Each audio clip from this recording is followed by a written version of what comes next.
What's good, y'all? Welcome to the Chicago Bullpen. I'm your host, Nick Tolliver, aka Kwale, and today we're going to get into the free agency and how this is going to affect our season coming forward right after this. Bean to Jones. Their average. DeRozan. DeMar kicks. Lonzo fires. Oh! Comes through in a big moment, Mike.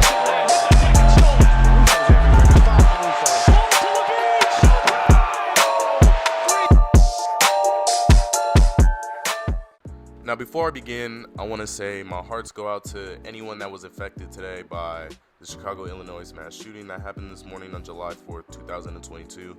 And I just believe that it's outrageous that in 2022 we're still going through these issues.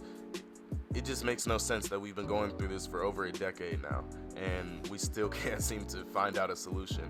And I'm not saying I have all the answers. It just seems like I shouldn't have the answers. The people in power should have the answers, and they don't. And it blows my mind that still to this day they don't. Back to the Chicago Bulls, though. So this free agency has been filled with wacky rumors. They've been saying that we were going to get Rudy Gobert, Mo Bamba, Mitchell Robinson, Kevin Durant. I don't know why people were saying Kevin Durant. No clue. No reports were saying Kevin Durant. Obviously, AK called the Brooklyn Nets. Who wouldn't call the Brooklyn Nets for Kevin Durant? Everyone just wanted to see what he was worth, and everyone got the answer and hung the phone up. I'm pretty sure that's what AK did too, because they know that we don't have anything that we want to give up for Kevin Durant. After all those rumors, you know who we ended up with? Andre Drummond, Goran Dragic, Dalen Terry, and Justin Lewis. And me personally, I really like it. And after a full analyzation of our offseason and this roster, I think that we did get better. And I don't think we got a whole lot better, but I think the icing on the cake was really the Goran Dragic signing. That's what gave me hope for this roster going into the next season, because what that tells me is that we're going to trade Coby White by the trade deadline. He's not going to be a Bull by the end of next season. Me personally, I really like Coby, and that's why I don't want him to be a Bull, because I don't think he fits the system anymore, and I don't think that he's going to consistently be able to give us what we need. So I think it would be best if he develops other skills and molds into a different style of player, maybe in a different organization, such as OKC, San Antonio, etc. Not saying they have players that I want, but those are young franchises where he can develop his talents and become a better player in this league, because behind the players that we have now, I don't think he gets any better. And signing Goran Dragic is a clear sign that he's on the way. People think that it's Lonzo Ball insurance.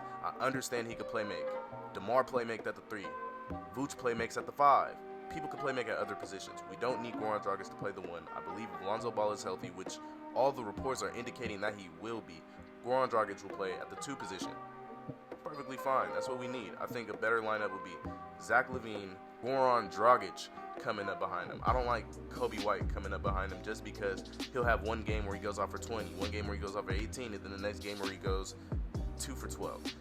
It just blows my mind how inconsistent Coby White is. And a lot of what I've been saying in the Bulls Kick-Ass chat is he has the old regime curse. He has the Garbax curse. That's the only logical explanation I have for Coby White playing so inconsistent is the fact that he was drafted in the Garpax regime.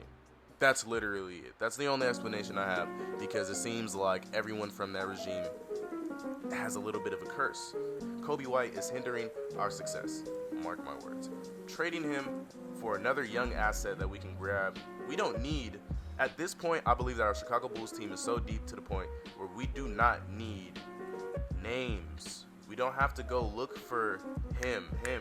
We just need to find people who fit the mold and just bring what we lack now.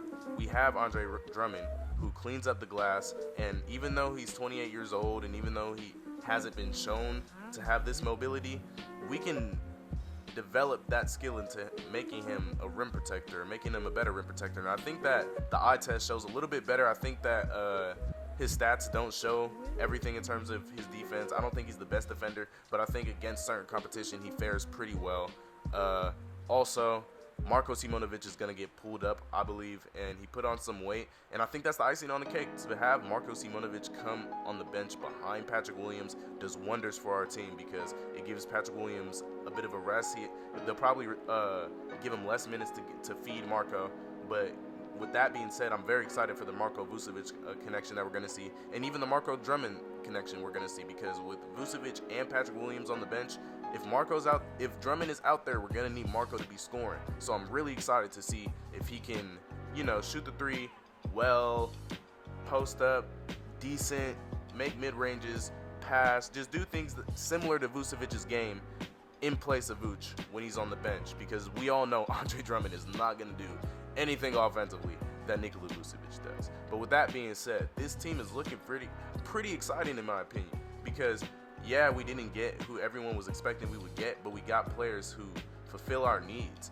And like I said, by the trade deadline, Coby White is out of here because Goran Dragic is fulfilling the need that we have with Coby White, which is inconsistency. I know last season Goran Dragic didn't do too well. He played for the Raptors and the Nets last year, but I believe, having to go into a different setting, yada, yada, yada, all that affects how you're going to play that season.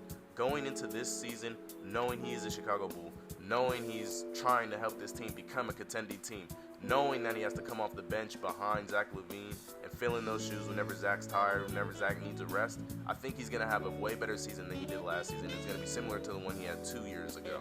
And I think that going forward, this is a very good Bulls team that we should be excited for. I think we have to not be spoiled, and I'm not trying to say all of us are actually spoiled, but I'm just saying some of us have to understand we can't get a big-name free agent every offseason. That's just what it is. You see what they wanted for Rudy Gobert. We weren't gonna we weren't giving that many players up and that many picks. What does that say about KD? What do you guys think KD is gonna be for? Nothing in our bargain. We're not getting that. There's nothing in our wallet that we can offer that'll make them say, I'll take that. No, they're keeping Kevin Durant until they can find something suitable, and we have to understand that we're keeping this core roster for continuity until we can find something that for sure puts us over the hump. When in my opinion, I believe that this roster fully healthy and maybe 1 to 2 more players that bring us something that we lack can help us go over the hump and truly be contending. But I want to know your guys' thoughts on that. So let me know. Comment, like, subscribe. My name is Nick Tolliver, Chicago Bullpen. I'm your host, signing out. Deuces.